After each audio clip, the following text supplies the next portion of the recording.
भाइयों और बहनों, सब्सक्राइब करते वक्त ना घंटी बजा देना ताकि जब भी मैं वीडियो अपलोड करूं आपको नोटिफिकेशन सबसे पहले मिल सके।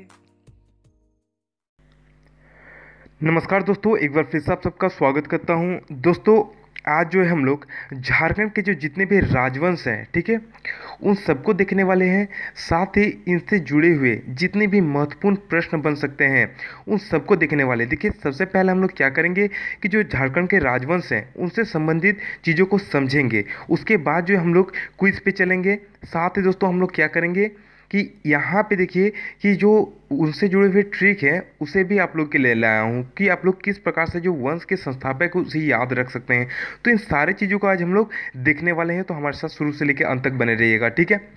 दोस्तों, मैं कुछ चीज़ें बताने जा रहा हूँ आपको, आप ध्यान से सुनिएगा। दोस्तों, बहुत सारे ऐसे बच्चे हैं जो कि कमेंट बॉक्स में जो है गलत तरीके से कमेंट करते हैं, ठीक है। तो मैं ऐसे बच्चों को बता देना चाहता हूँ कि अगर आप लोग इस तरीके से काम करिएगा, अगर गलत कमेंट करिएगा तो मैं उन लड़कों को माफ़ नहीं करूँगा, मैं उसे डायरेक्टली जो है ब्लॉक कर दूंगा, ठीक है। तो ऐसे गलती आप लोग ना करें। अगर कुछ गलतियाँ होती है, कुछ क्वेश्चन गलत होते, कुछ प्रश्न गलत होते, तो आप लोग बेझिझक हमें बताइए कमेंट बॉक्स में। परंतु अगर आप लोग गलत तरीके से कमेंट करते हैं, जैसे कि अगले वाले वीडियो में मैं बता दूं कि नेक्स्ट वीडियो में क्या हुआ था कि पिछले वाले वीडियो में मैंने एक प्रश्न पे प्रधानमंत्री, जहाँ पे मुख्यमंत्री होगा वहाँ पे मैंने प्रधानमंत्री गलती से पढ़ दिया था। तो वहाँ पे मैंने नीचे में जो है बिलिंग करके उसे लिख भी दिया था कि वहाँ पे प्रधानमंत्री नहीं होगा, वहाँ पे मुख्यमंत्री होगा। लेकिन फिर भी बहुत सारे बच्चों ने जो है वहाँ पे गलत तरीके से कमेंट करके मुझे बताया है कमेंट बॉक्स में, ठीक है। तो मैं उन सारे बच्चों को बता देना चाहता हूँ कि आप लोग गलत तरीके से जो है कमेंट ना करें, अन्यथा मैं बाध्य हो जाऊँगा आपको ब्लॉक लिस्ट में डालने के लिए। फिर क्या होगा कि आप लोग हमारे चैनल पे विजिट नहीं कर सकते हैं। तो चलिए देर ना करते हुए दोस्तों, आज जो है मैं अपना सेशन को शुरू करता हूं और आप लोग से विनती करता हूं कि ऐसी गलतियां ना करें दोबारा। चलिए, तो जो दोस्तों यहाँ पे देखिए कि झारखंड में जो है मुख्यतः 5 राजवंश बहुत ही ज़्यादा दोस्तों फेमस है। यहाँ पे जो 5 राजवंश है उसमें से दोस्तों देखिए कि जो छोटा नागपुर का राजवंश है, उसके बाद चेरो राजवंश, ये है जो छोटा नागपुर का राजवंश है। छोटा नागपुर में नागवंश, दोस्तों नागवंश जो है छोटा नागपुर में, ये नागवंश कहाँ के जो रहने वाले हैं, ये छोटा नागपुर में दोस्तों इनका जो साम्राज्य था वो छोटा नागपुर में स्थापित था, ठीक है। जो चेरो वंश है इनका जो साम्राज्य विस्थापित था ये था पलामू में। कहाँ पे था? ये था पलामू में। दोस्तों आप लोग घबराए नहीं, क्विज टाइप के जो प्रश्न करेंगे हम लोग तो वहाँ पे भी आपको ऑप्शन दिए जाएंगे, ठीक है। तो आपको समझने में वहाँ पे भी आसानी होगी। यहाँ पे सबसे पहले कॉन्सेप्ट को समझिए, उसके बाद वहाँ पे हम लोग विजिट करेंगे, ठीक है। तो यहाँ पे देखिए जो रक्सेल वंश है, ठीक है, तो रक्सेल वंश वो कहाँ से संबंधित है? वो भी जो है पलामू से ही संबंधित है। यानी रक्सेल वंश का जो साम्राज्य था वो पलामू में ही स्थापित था, ठीक है। इसके बाद देखिए पंचेत राजवंश। दोस्तों पंचेत राजवंश जो ये मानभूम जो क्षेत्र है, ये पंचेत का ही क्षेत्र है दोस्तों, मानभूम। यहाँ पे दोस्तों ये राजवंश बहुत ही ज़्यादा फैले हुए थे, ठीक है। इसके बाद दोस्तों अंत में आता है रामगढ़। दोस्तों रामगढ़ राजवंश बहुत ही फेमस राजवंश है, आप सबको पता होगा। और ये कहाँ पे जो है इनका साम्राज्य था, वो रामगढ़ के आसपास के जितने भी क्षेत्र थे उनमें ये फैले हुए थे, ठीक है। यहाँ पे आप लोग को पता चल गया कि जो 5 राजवंश है वो कहाँ कहाँ फैले हुए थे, ठीक है। चलिए आगे देखते हैं दोस्तों। सबसे पहले आप लोग जो है जो राजवंश के संस्थापक हैं उनसे जुड़े हुए ट्रिक को थोड़ा सा समझिएगा और उसके बाद जो संस्थापक हैं उन्हें याद करिएगा, ठीक है। देखिए यहाँ पे जो है जो नागवंश था उसका संस्थापक कौन था? फनी मुकुट राय। जो नागवंश था उसका संस्थापक कौन था? वो था फनी मुकुट राय जी, ठीक है। तो इसे आप लोग किस प्रकार से याद है कि जो नाग का जो फन होता है वो यहाँ पे देखिए नाग, ठीक है, नाग आ रहा तो आपको, और यहाँ पे फनी मुकुट आ रहा तो फन। तो नाग जो है वो फन देखता है, यानी फन निकालता है दोस्तों, यहाँ पे देखता नहीं है, निकालता है, ठीक है, फन निकालता है, ठीक है। यहाँ पे क्या होगा? नाग जो है वो फन निकालता है। आपको डायरेक्टली याद हो जाएगा कि नागवंश का संस्थापक कौन था? फनी मुकुट राय। जैसे ही फन याद आएगा, नाग दोस्तों क्या निकालता है? फन निकालता है डसने के लिए। तो जैसे ही ये याद होगा तो आपको डायरेक्टली याद हो जाएगा कि नागवंश का संस्थापक कौन था? वो था फनी मुकुट राय। नेक्स्ट देखिए रक्सेल वंश। दोस्तों रक्सेल वंश का संस्थापक कौन था? विष्णु प्रताप सिंह। कौन था? विष्णु प्रताप सिंह।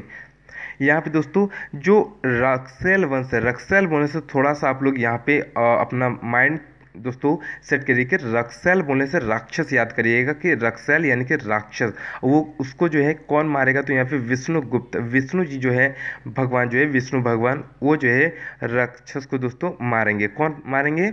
विष्णु जी। ठीक है, विष्णु भगवान जो है वो राक्षस को मारेंगे। ठीक है, चलिए यहाँ पे देखिए सिंह वंश, तो सिंह वंश का संस्थापक कौन था? तो शेर जो है दर्पण में अपना चेहरा देखेंगे, तो सिंह वंश का संस्थापक कौन था? दर्पण नारायण सिंह। कौन था? दर्पण नारायण सिंह। सिंह वंश जो था उसका जो संस्थापक था वो कौन था? दर्पण नारायण सिंह। यहाँ पे दोस्तों जो सिंह वंश है यानी कि जो शेर है वो अपना चेहरा किस में देखेगा? दर्पण में देखेगा। दर्पण यानी कि आईने में देखेगा। ठीक है, याद रखिएगा दोस्तों। ट्रिक कुछ भी नहीं है, सिर्फ चीज़ों को समझाने के लिए इन छोटी छोटी चीज़ों को मैंने लिया है। जब हम लोग जब क्विज टाइप के जो प्रश्न हम लोग पढ़ेंगे उस टाइम चीज़ें आपको डायरेक्टली याद आ जाने लगेंगी। ठीक है, यहाँ पे देखिए नेक्स्ट जो है वो है रामगढ़ राजवंश। दोस्तों रामगढ़ राजवंश का संस्थापक कौन था? वो था बागदेव। ठीक है, बागदेव जी जो है वो रामगढ़ राज्य के संस्थापक थे। ठीक है, राम जी, दोस्तों इसे किस प्रकार से याद रखिएगा, इसे जो है राम जी के जो गढ़ की सुरक्षा कौन करेगा? बाघ करेगा। राम जी का जो गढ़ होगा, यहाँ पे देखिए रामगढ़, तो राम जी का जो गढ़ होगा उसका जो है संरक्षक कौन करेगा? तो उसका संरक्षक बाघ करेगा। यानी कि जो बाघ होते हैं जंगल में, वो बाघ जो है राम जी का जो गढ़ होगा उसका संरक्षण करेंगे। दोस्तों आप सबको पता होगा कि राम जी जो है वनवास के लिए गए थे, तो वहाँ पे जो उनका गढ़ हुआ था उनकी सुरक्षा कौन कर रहा था? बाघ कर रहा था। याद रखिएगा। ठीक है, इस प्रकार से चीज़ों को रिलेटेड करके हमें याद करके रखना है ताकि एक बार में ही हमें चीज़ें याद आ जाए। ठीक है, चलिए यहाँ पे देखिए चेरो वंश। चेरो वंश का संस्थापक कौन था? चेरो वंश का संस्थापक था भागवत राय। कौन था? भागवत राय जो था वो चेरो वंश का संस्थापक था। ठीक है, तो इसे हम लोग किस प्रकार से याद रखेंगे दोस्तों कि देखिए कि चेरो वंश जो है, ये चेरो वंश, यहाँ पे दोस्तों कभी आप लोगों ने देखा हो कि जैसे ही गाय, कोई बैल जो है चरता है तो उसे हम लोग क्या करते हैं? भगा देते हैं। तो चरो मत, यहाँ भागो यहाँ से, हम लोग बोलते हैं कि नहीं, यहाँ पे मत चरो, भागो यहाँ से, भगा देते हैं हम लोग। कोई भी जब भी गाय या बैल यहाँ पे कहीं भी चरता है कहीं पे आसपास हम लोग के, तो हम लोग क्या करते हैं? यहाँ हम लोग क्या बोलेंगे? चरो मत, भागो यहाँ से। डायरेक्टली याद आएगा कि चेरो वंश, चेरो से चरने का दोस्तों फील आएगा, तो हम लोग क्या करेंगे? यहाँ से भगा देंगे उसको, जो भी हम लोग के आसपास चरेगा गाय बैल उसे हम लोग भगा देंगे। यानी भागवत राय, चरो मत, भागो यहाँ से। ठीक है, चलिए ये वाला हो गया। अब नेक्स्ट देखते हैं सरायकेला राज्य। सरायकेला राज्य की स्थापना किया था विक्रम सिंह ने। किसने किया था? विक्रम सिंह ने जो है सरायकेला राज्य की स्थापना की थी। ठीक है, तो यहाँ पे देखिए केला आ रहा। ठीक है, केला को हम लोग क्या करते हैं? केला बिक्री दोस्तों होता है, केला कहाँ पे? मार्केट में बिक्री होता है। तो इसी प्रकार से दोस्तों याद रखिए चीज़ों को रिलेटेड करके कि जो केला है वो क्या होता है? वो बिक्री होता है। ठीक है, ठीक है, यहाँ पे दोस्तों ये सारी चीज़ें याद आ गई। दोस्तों एक बार फिर बता दूं कि जो नागवंश है उसका संस्थापक फनीमुकुट राय है, यानी कि नाग फन निकालता है। ठीक है, रक्सैल वंश यानी राक्षस को कौन मारेगा? विष्णु जी मारेंगे। ठीक है, सिंह वंश यानी सिंह जो है यानी शेर जो है दर्पण में अपना चेहरा देखेगा। ठीक है, रामगढ़ यानी कि जो राम जी का गढ़ होगा उसकी सुरक्षा कौन करेगा? तो उसकी सुरक्षा जो है बागदेव करेगा, यानी बाघ करेगा। चेरो वंश यानी जब भी हम लोग के आसपास कोई बैल गाय चरेगा तो उसे हम लोग क्या करेंगे? भगा देंगे। ठीक है, यानी भागवत राय, चेरो वंश का संस्थापक भागवत राय। सरायकेला यानी केला क्या होता है? अधिकतर बाजार में बिकते हुए दिखता है। ठीक है, तो केला दोस्तों यहाँ पे आ गया। सरायकेला राज्य के संस्थापक कौन था? विक्रम सिंह था। चलिए यहाँ पे ये सब हो गया दोस्तों। अब हम लोग राजवंश जितने भी है उससे थोड़ा थोड़ा जानेंगे, उनसे संबंधित जितने भी प्रश्न आते हैं उनको समझेंगे अब हम लोग। ठीक है, यहाँ पे दोस्तों मैं बता दूँ कि ये वीडियो लेंथी हो सकता है, इसके लिए मैं जो हूँ इस वीडियो को 2 पार्ट में दोस्तों बांट सकता हूँ। ठीक है, चलिए मैं दोस्तों बहुत कोशिश करता हूँ, इसलिए थोड़ा सा स्पीड बोलता हूँ ताकि वीडियो जो है ज़्यादा लेंथी ना हो और आप लोग को दिक्कत ना हो। ठीक है, तो यहाँ पे देखिए हम लोग सबसे पहले जो है आज हो सकता है दोस्तों कि पार्ट 1 में हम लोग क्या करेंगे, जितने भी राजवंश है उसे समझा दें, और पार्ट 2 में जो है इनसे संबंधित जितने भी प्रश्न आएंगे जो कि क्विज टाइप के प्रश्न हैं उसे जो है यहाँ पे डाल देंगे। ठीक है, वीडियो को लेंथी होने की वजह से हम लोग ये सब करेंगे। ठीक है, चलिए तो सबसे पहले समझ लीजिए, समझ लेने के बाद जितने भी प्रश्न आएंगे आपको हल करने में बहुत ही ज़्यादा जो है आसानी होगी। यहाँ पे दोस्तों देखिए नागवंश, तो नागवंश का संस्थापक कौन था? अभी मैंने बताया कि जो नाग है वो क्या निकालता है? फन निकालता है, यानी फनी मुकुट राय जो है ये नागवंश का संस्थापक था। ठीक है, यहाँ पे देखिए जो नागवंश है ये झारखंड का जो है ये सबसे प्राचीन राजवंश है। क्या है? ये झारखंड का सबसे प्राचीन जो है राजवंश है। ठीक है।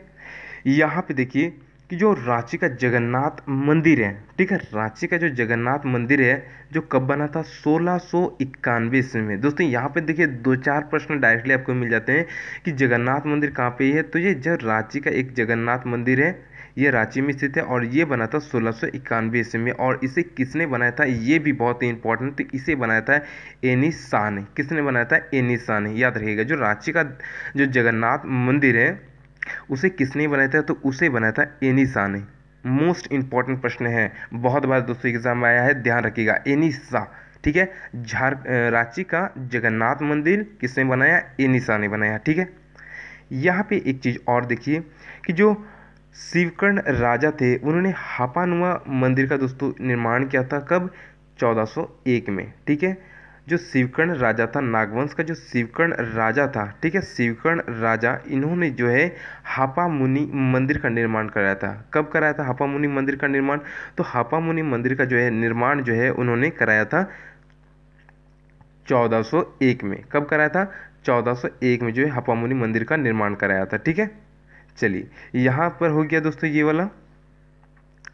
अब हम लोग नेक्स्ट चलते हैं। देखिए यहाँ पे जो है अब हम लोग देखेंगे वो देखेंगे दोस्तों कि जो रक्सैल वंश है, रक्सैल वंश को दोस्तों किस किस वंश ने हराया था? तो रक्सैल वंश को दोस्तों हराया था नागवंश ने। ठीक है। रक्सैल वंश को किसने हराया था? नागवंश ने हराया था। और अभी मैंने बताया कि रक्सैल वंश का जो संस्थापक था, रक्सैल याद आने से आपको क्या राक्षस याद आ जाना चाहिए, क्योंकि इसका जो संस्थापक कौन था, यानी राक्षस को किसने हराया था? उस विष्णु जी ने हराया था। किसने? विष्णु जी ने। यानी कि रक्सैल वंश का जो संस्थापक था वो था विष्णु प्रताप सिंह। कौन था? विष्णु प्रताप सिंह। ठीक है। चलिए यहाँ पे इतना हो गया, आप लोग चीज़ों को याद रखिएगा। ठीक है। कि यहाँ पे देखिए मैंने क्या बताया कि सबसे पहले कि नागवंश का संस्थापक फनीमकुट राय, ये सबसे प्राचीन जो है नागवंश था। रक्सैल वंश को जो है नागवंश ने हराया था। जगन्नाथ मंदिर के जो है नागवंश के राजा एनी शाह ने बनाया था। शिवकर्ण राजा तो जो था नागवंश का, उन्होंने जो है हापा मुनि मंदिर का जो है निर्माण किया था। किसका निर्माण किया था? हापा मुनि मंदिर का 1401 में। कब? 1401 में। डेट भी याद रखिएगा। ठीक है। यहाँ पे जगन्नाथ मंदिर का जो डेट है उसे भी याद रखिएगा। इसके बाद देखिए, इसके बाद जो है यहाँ पे एक आता है दुर्जन साल। ये मोस्ट इंपॉर्टेंट दोस्तों, दुर्जन साल जो है ये जो राजा थे इनसे संबंधित बहुत सारे प्रश्न दोस्तों पूछे जाते हैं। ठीक है। देखिए ये जो है दुर्जन साल, ये नागवंश के ही एक महत्वपूर्ण जो है जो राजा है। ठीक है। दुर्जन साल जो है जहांगीर के समकालीन थे। किसके समकालीन थे? जहांगीर के समकालीन। ठीक है। और इनकी जो राजधानी थी, यानी कि जो दुर्जन साल जब राजा बने थे उनकी राजधानी कहाँ थी? तो ये थी दोयसा। मोस्ट इंपॉर्टेंट प्रश्न है, ध्यान रखिएगा, बहुत बार एग्जाम में पूछा जा चुका है कि दुर्जन साल का राजधानी कहाँ थी? तो ये थी दोयसा में। कहाँ थी? दोयसा। दोयसा मोस्ट इंपॉर्टेंट है, ध्यान रखिएगा। इसके बाद दोस्तों जो दुर्जन साल जी हैं इन्हें कहाँ पे कैद करके रखा गया था? तो इन्हें जो है 12 साल दोस्तों ग्वालियर में जो है दोस्तों इसे कैद करके रखा गया था। ठीक है। दोस्तों यहाँ पे देखिए कि जो इन्हें यहाँ पे ये प्रश्न ही बनता है कि इन्हें कितने साल जो दोस्तों कैद करके रखा गया था? तो इन्हें जो है 12 साल जो है दोस्तों कैद करके रखा गया था। ठीक है। दोस्तों मैं जो है उन्हीं चीज़ों को ले रहा हूँ आपके लिए जो कि एग्ज़ाम में आने की संभावना है। मैं बार बार ये चीज़ें बता रहा हूँ, मैं उतना डीपली नहीं जा रहा हूँ आप लोगों के लिए, सिर्फ और सिर्फ उन टॉपिक का चयन कर रहा हूँ जो आपके एग्ज़ाम में आने की संभावना है। ठीक है। तो आप लोग चीज़ों को समझने की कोशिश करिएगा। चलिए यहाँ पे हो गया दोस्तों दुर्जन साल जो थे इन राजा के बारे में हो गया। अब हम लोग नेक्स्ट देखते हैं दोस्तों कोराम्बे मंदिर। यहाँ से ये मंदिर बार बार पूछा जाता है कि ये मंदिर का निर्माण जो है वो किस शताब्दी के प्रारंभ में हुआ था? दोस्तों जो कोराम्बे मंदिर है इस मंदिर का निर्माण 16वीं शताब्दी के प्रारंभ में हुआ था। कब हुआ था? 16वीं शताब्दी के प्रारंभ में। उस वक्त जो है नागवंश का जो है शासन चल रहा था। उस टाइम जो है किस वंश का जो है शासन चल रहा था? उस वक्त जो है नागवंश का जो है शासन चल रहा था। ठीक है। उसके बाद देखिए, उसके बाद आता है कि जो बिहार के सूबेदार थे फारूक दौला, इन्होंने भी जो है नागवंश के ऊपर आक्रमण किया था। कब किया था? 1330 ईस्वी में। कब किया था? 1330 ईस्वी में जो है बिहार के जो सूबेदार थे फारूक दौला, उन्होंने जो है 1330 ईस्वी में जो है नागवंश पर आक्रमण किया था। दोस्तों यहाँ पे नागवंश क्योंकि सबसे महत्वपूर्ण वंश है झारखंड का, तो यहाँ से दोस्तों प्रश्न पूछा जाता है कि रक्सैल वंश को किसने हराया था? तो नागवंश ने। और नागवंश पर किसने आक्रमण किया था? तो वे बिहार के सूबेदार फारूक दौला, जिन्होंने जो है 1330 ईस्वी में जो है नागवंश पर आक्रमण किया था। एक इम्पॉर्टेंट प्रश्न यहाँ पे आता है कि नागवंश का जो क्षेत्र था वो कहाँ पे फैला हुआ था? तो ये छोटा नागपुर का जो क्षेत्र था, छोटा नागपुर के चारों ओर जो है नागवंश साम्राज्य फैला हुआ था। ठीक है, चलिए नागवंश जितने भी प्रश्न बन सकते थे उसे सभी को मैंने बता दिया है। दोस्तों एक बार समझ ना आया तो वीडियो को रिपीट करके आप लोग जरूर देखिएगा, क्योंकि आपके बेनिफिट के लिए ज़रूरी है। ठीक है, और एक बार में समझ आए तो कोई बात नहीं, बहुत ही अच्छी बात है ये। चलिए नेक्स्ट देखते हैं। नेक्स्ट हम लोग का आता है चेरो राजवंश। मोस्ट इंपॉर्टेंट राजवंश है ये झारखंड का। कौन है? चेरो राजवंश। और चेरो राजवंश, अभी मैंने क्या बताया कि चेरो राजवंश का संस्थापक को किस प्रकार से है कि अगर कोई हम लोग के आसपास गाय बैल या कोई भी चरता है तो हम लोग क्या करते हैं? उसे भगा देते हैं। यानी भागवत राज जो थे ये चेरो वंश के संस्थापक थे। दूसरा इंपॉर्टेंट प्रश्न यहाँ से बनता है कि जो ये राजवंश है ये कहाँ पे फैला हुआ था? ये फैला हुआ था पलामू के आसपास के जितने भी क्षेत्र थे, ये पलामू के आसपास का साम्राज्य था।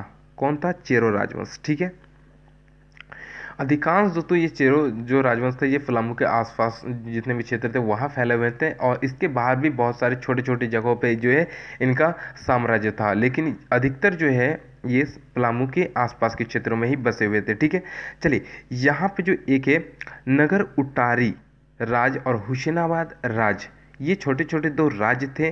ठीक है, ये किस राज्य के दोस्तों किस वंश से संबंधित है? ये जो है छोटे छोटे नगर उटारी राज और हुसैनाबाद राज्य जो था ये चेरो वंश से ही दोस्तों रिलेटेड था, और ये चेरो वंश के साम्राज्य में ही आता था। ठीक है, याद रखिएगा नगर उटारी और हुसैनाबाद। ठीक है, एक बार पूछा जा चुका है ये प्रश्न, याद रखिएगा। यहाँ पे देखिए ये दो चीज़ें बहुत ही महत्वपूर्ण हैं, प्रताप राय और मेदिनी राय। कौन था? प्रताप राय और मेदिनी राय, ये मोस्ट इंपॉर्टेंट है।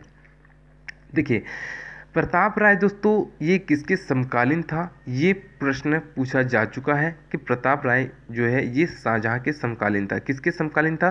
शाहजहां के समकालीन था। चीज़ों को याद रखेगा, किसके समकालीन था? शाहजहां के।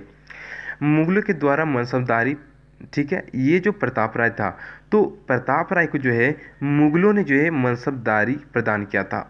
मनसबदारी जो है किसने प्रदान किया था? तो मुगलों ने जो है झारखंड के, डायरेक्टली पूछा जाता है कि मुगलों ने जो है झारखंड की किस राजा को जो है मनसबदारी प्रदान किया था? तो वो क्या था? प्रताप राय को। किसको किया था? प्रताप राय को। ठीक है, चलिए यहाँ पे ये हुआ। अब देखते हैं, देखिए पलामू किला, मोस्ट इंपॉर्टेंट प्रश्न दोस्तों कि पलामू किले का निर्माण, ठीक है, किस शासक के कार्यकाल में हुआ था? तो वो हुआ था प्रताप राय। मोस्ट इंपॉर्टेंट प्रश्न मैं बार बार बता रहा हूँ, याद रखिएगा। प्रताप राय जो थे वो राजा के काल में जो है पलामू किले का निर्माण किया गया था। ठीक है, प्रताप राय ही थे जिन्होंने जो है अपनी राजधानी को श्रुतियाम्बे से चूटिया स्थानांतरित किया था। ठीक है, कहाँ से? श्रुतियाम्बे से चूटिया। ये चूटिया दोस्तों जो स्वर्णरेखा नदी है उसी के आसपास दोस्तों चूटिया नामक स्थान है, वहाँ पे इन्होंने स्थानांतरित किया था। ठीक है, प्रताप राय जो थे इन्होंने अपनी राजधानी को श्रुतियाम्बे से चूटिया स्थानांतरित किया था। ठीक है, याद रखिएगा। दोस्तों मैं बता दूं, मैं चीज़ें को बता रहा हूं, आप लोग प्लीज़ निवेदन करके कॉपी और पेन लेके बैठे ताकि चीज़ों को समझ में आए, और ना समझ आए तो आप लोग उसे लिख के रखें ताकि आपको बाद में जब आप लोग स्टडी करने के लिए तैयार हो जाएं तो आप लोग स्टडी करते हुए इन चीज़ों को एक बार फिर से देखें। ठीक है, आपको बहुत ज़्यादा मदद मिलेगी। चलिए यहाँ पे हो गया प्रताप राय जी के बारे में। अब हम लोग देखते हैं मेदिनी राय। मोस्ट इंपॉर्टेंट है मेदिनी राय। देखिए मेदिनी राय जो थे ये किसके समकालीन थे? मोस्ट इंपॉर्टेंट, ये तो दोस्तों झारखंड के एग्जामों में तो पूछे जाता है, बहुत सारे एग्जाम में ये प्रश्न पूछा गया कि जो मेदिनी राय है ये किसके समकालीन थे? तो ये थे औरंगजेब के समकालीन। रेलवे के एग्जाम में खास करके ये इस तरह के प्रश्न पूछे जाते हैं, तो इसे आप लोग ध्यान रखिएगा कि जो मेदिनी राय है ये किसके समकालीन थे? ये औरंगजेब के समकालीन थे। ठीक है, देखिए मेदिनी राज जो है ये बहुत ही एक महान सम्राट थे। इन्हें जो है न्यायसी राजा, यानी कि ये न्याय करने के लिए भी फेमस थे। ये कभी भी जो है गलत नहीं करते, ये हमेशा न्याय करते थे, जो न्याय होता था उसका सपोर्ट करते थे। कौन? मेदिनी राय जी, ठीक है। देखिए इनका जो काल था वो स्वर्ण युग था, इनका जो काल था वो स्वर्ण युग भी कहा जाता है। यानी कि जो झारखंड का दोस्तों जितने भी राजाएं हुए थे उनमें से जो मेदिनी राय का शासन था वो स्वर्ण युग के नाम से भी कहा जाता है, ठीक है। देखिए यहाँ पे देखिए और एक प्रश्न जो आता है, 1528 ईस्वी में चंदेरी की युद्ध में हार गए थे। कौन? मेदिनी राय जो थे वो 1528 में चंदेरी की युद्ध में हार गया था। दोस्तों मैं उन्हीं प्रश्नों का चुनाव लिया हूँ यहाँ पे, देखिए जो प्रश्न आया हुआ है और आने की पूरी संभावना है, ठीक है। तो मेदिनी राय जो है 1528 ईस्वी में चंदेरी की युद्ध में हार गया था। किस युद्ध में? चंदेरी की युद्ध में जो है इनकी हार हुई थी। देखिए विकास बहुत अधिक किया था दोस्तों। जो जो मेदिनी राय थे उन्होंने जो है अपने शासन काल में चेरो वंश का बहुत ही अधिक विकास किया था। किसने? चेरो वंश का बहुत ही अधिक विकास किया था मेदिनी राय ने। किसने? मेदिनी राय ने, ठीक है। चलिए यहाँ तक आपको समझ में आ गया। यहाँ पे सबसे मोस्ट इम्पोर्टेंट क्या रहा? चेरो वंश का संस्थापक, नगर उटारी हुसैनाबाद राज, ये पलामू में जो है इसका साम्राज्य था। मेदिनी राय जी के बारे में हम लोगों ने पढ़ा और प्रताप राय के बारे में, ठीक है। ये सारी चीज़ें जो है मोस्ट इंपॉर्टेंट थे चेरो राज्य के बारे में। आगे देखिए, आगे आता है रामगढ़ राजवंश। तो दोस्तों अभी मैंने बताया कि रामगढ़ राजवंश जो है इसका संस्थापक कौन था, यानी कि जो रामगढ़, जो राम जी का गढ़ होगा उसका संरक्षा जो है सुरक्षा कौन करेगा? तो करेगा बाघ। कौन करेगा? बाघ। तो दोस्तों बागदेव को कहीं कहीं बहुत सारे बुक में भगदेव भी कहा गया है। क्या क्या गया है? भगदेव भी। तो आप लोग घबराए नहीं, भगदेव लिखा हो या फिर बागदेव दोस्तों हो वो एक ही है, ठीक है। और दोस्तों यहाँ पे बता दूं कि बहुत सारे प्रश्न दोस्तों यहाँ से बनते हैं। दोस्तों रामगढ़ राज्य जो था राजवंश, इसका संस्थापक दोस्तों ये जो था बागदेव, कब किया था ये राजवंश की स्थापना? तो उन्होंने किया था 1368 ईस्वी में। कब किया था? 1368 ईस्वी में। मोस्ट इंपॉर्टेंट प्रश्न है, ध्यान रखिएगा। 1368 ईस्वी में जो है रामगढ़ राजवंश का स्थापना हुआ था। उसके बाद देखिए दोस्तों यहाँ पे आपको बताया कि रामगढ़ राजवंश तो कहाँ पे फैला हुआ था? रामगढ़। डायरेक्टली यहाँ पे आ रहा है, नाम ही से पता चला कि रामगढ़ में स्थापित था। यहाँ पे देखिए और एक महत्वपूर्ण प्रश्न बनता है कि जो ब्रह्मदेव था, ब्रह्मदेव सिंह ये जो है रामगढ़ राजवंश का ही दोस्तों एक राजा थे, जिन्होंने जो है अपनी राजधानी को इच्चाक से पदमा स्थानांतरित किया था।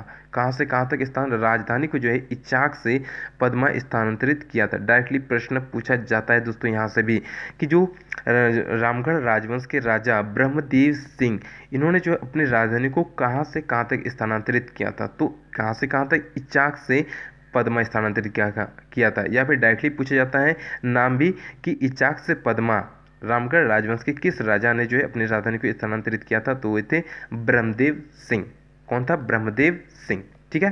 चलिए यहाँ तक हो गया। इसके बाद देखिए दोस्तों यहाँ पे कि 1772 ईस्वी में ईस्ट इंडिया कंपनी ने मुकुंद राय को रामगढ़ से निकाल दिया था। दोस्तों 1772 में जो है रामगढ़ के जो राजवंश था उनका जो सम्राट था उस वक्त 1772 ईस्वी में मुकुंद राय था, मुकुंद राय। और ईस्ट इंडिया कंपनी जैसे ही भारत में दोस्तों उनका आगमन हुआ था और भारत से वो जब झारखंड में उनका जो है प्रवेश हुआ था, तो उन्होंने जो है रामगढ़ के जो राजा थे मुकुंद राय, उन्होंने ईस्ट इंडिया कंपनी ने मुकुंद राय को बाहर निकाल दिया था 1772 ईस्वी में। कब निकाला था? 1772 ईस्वी में, ठीक है।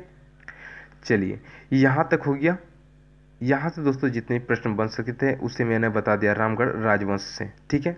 चलिए आप लोगों को बार बता रहा हूँ कि एक बार रिपीट जरूर कीजिए। मेरे हिसाब से आपको समझने में थोड़ी सी दिक्कत आएगी, ठीक है, क्योंकि आप लोग पहली बार इन चीज़ों को पढ़ रहे हैं तो मेरे हिसाब से थोड़ी सी दिक्कत आ सकती है। तो एक बार आप लोग रिपीट जरूर करें, उसके बाद जो है क्विज टाइप के जितने प्रश्न आएंगे उसे हल करें। मैं श्योर हूँ 95% बता रहा हूँ दोस्तों कि आपका एक प्रश्न भी गलत नहीं होगा, ठीक है। चलिए यहाँ पे नेक्स्ट बात करते हैं पंचेत राजवंश की। दोस्तों पंचेत राजवंश जो था इसका संस्थापक दोस्तों बहुत सारे बुक में जो है नहीं दिया गया है और मैंने भी दोस्तों इसे जो है, इस प्रश्न को मुझे भी नहीं पता था, मैं आपको झूठ नहीं बताऊंगा, लेकिन बहुत सारे बुक को सर्च करने के बाद मुझे एक ही नाम, एक ही जगह ये पता चला कि कल्याण देव। दोस्तों कुछ ही बुक में, दोस्तों एक या दो बुक में दोस्तों पता चला है, नेट से भी सर्च किया, बट कल्याण देव एक ही जगह दोस्तों प्राप्त हुआ है। अगर आपको पता होगा दोस्तों कि पंचेत राजवंश का संस्थापक कौन था, तो एक बार मुझे कमेंट बॉक्स में जरूर बताएं। यहाँ पे मुझे कल्याण देव दोस्तों एक बुक में मिला है, ठीक है। चलिए, तो इसके संस्थापक के बारे में ज़्यादा बातें नहीं करेंगे हम लोग। यहाँ पे देखिए कि पंचेत राजवंश जो था वो कहाँ पे दोस्तों ये फैला हुआ था, ये मानभूम क्षेत्र में जो है फैला हुआ था, और मानभूम का सबसे शक्तिशाली राजवंश था। कहाँ का? मानभूम का सबसे शक्तिशाली राजवंश था, ठीक है। मोस्ट इंपॉर्टेंट प्रश्न दोस्तों, यहाँ से डायरेक्टली प्रश्न पूछे जाते हैं मानभूम का, ये याद रखिएगा। इसके बाद दोस्तों कई अनुश्रुतियाँ जो है पाई गई थी, ठीक है। पंचेत राजवंश जो है, उस टाइम पंचेत राजवंश से जो जुड़ी हुई बहुत सारी अनुश्रुतियाँ जो है वो पाई गई थी, ठीक है। यहाँ पे देखिए मोस्ट इंपॉर्टेंट प्रश्न यहाँ से ये बनता है कि इसका जो प्रतीक चिन्ह था, अभी तक जो है जितने भी साम्राज्य बना था उसका कोई भी प्रतीक चिन्ह सामने नहीं आया था, लेकिन जो पंचेत राजवंश है इसका एक प्रतीक चिन्ह उभर के सामने आया था। वो क्या था? वो थी गाय की पूंछ। क्या थी वो थी गाय की पूंछ। मोस्ट इंपॉर्टेंट प्रश्न है, बहुत सारे एग्जाम में पूछा गया है, ध्यान रखिएगा, ठीक है। चलिए, यहाँ से हो गया दोस्तों, जितने भी प्रश्न यहाँ से बन सकते उसे मैंने बता दिया है। अब आगे देखते हैं। आगे देखिए, यहाँ पे है एक सिंह वंश। मैंने अभी बताया कि जो सिंह वंश के स्थापक है वो कौन है, तो वो है दर्पण नारायण सिंह। इसे याद करने के लिए मैंने क्या ट्रिक बताया कि जो सिंह है यानी कि जो शेर है, सिंह मतलब होता है शेर, तो शेर जो है अपना चेहरा किस में देखेगा? वो दर्पण में देखेगा, यानी आईने में देखेगा। तो इस सिंह वंश का संस्थापक कौन था? दर्पण नारायण सिंह था, ठीक है। चलिए आगे देखिए कि ये जो राजवंश है इसका नामकरण किस प्रकार पड़ा। मोस्ट इंपॉर्टेंट प्रश्न है, यहाँ पे ध्यान दीजिएगा, बहुत सारे एग्जाम में पूछा जा चुका है। झारखंड के दोस्तों जो यूपीएससी एग्ज़ाम होते हैं, सॉरी यूपीएससी नहीं, जो जेपीएससी एग्ज़ाम होते हैं उसमें दोस्तों ये प्रश्न पूछा जा चुका है 3 से 4 बार। जो सिंह वंश है, तो सिंह वंश का जो नामकरण हुआ वो किस भगवान के नाम से हुआ? तो ये हुआ है सिंहबोंगा, जो कि झारखंड की बहुत सारी जनजातियों का जो है वो भगवान भी है, प्रमुख देवता भी है। जो जनजातियों का जो लेक्चर था उसमें मैंने बताया था आपको। देखिए यहाँ पे एक चीज़ और आ रहा है कि जो वंश प्रभा लेखन है,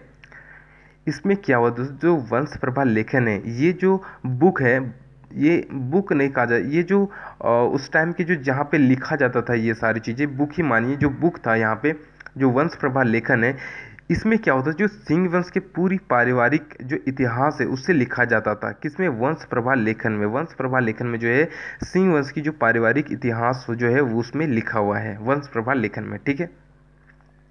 और सिंह वंश जो था ये कहाँ पे जो है इसका साम्राज्य था, ये था सिंहभूम क्षेत्र में। सिंहभूम क्षेत्र में जो है ये पूरी तरीके से फैला हुआ था सिंह वंश साम्राज्य, ठीक है। चलिए यहाँ तक हो गया। देखिए यहाँ पे कुछ और रियासतें आएंगी, उनके बारे में भी थोड़ा सा आपको जानना जरूरी होता है। देखिए कुंदा रियासत, कभी कभी यहाँ से प्रश्न बन जाते हैं कि जो कुंदा रियासत है ये कहाँ फैली हुई थी? ये थी हजारीबाग में फैली हुई थी। कहाँ पे? हजारीबाग में फैली हुई थी, ठीक है।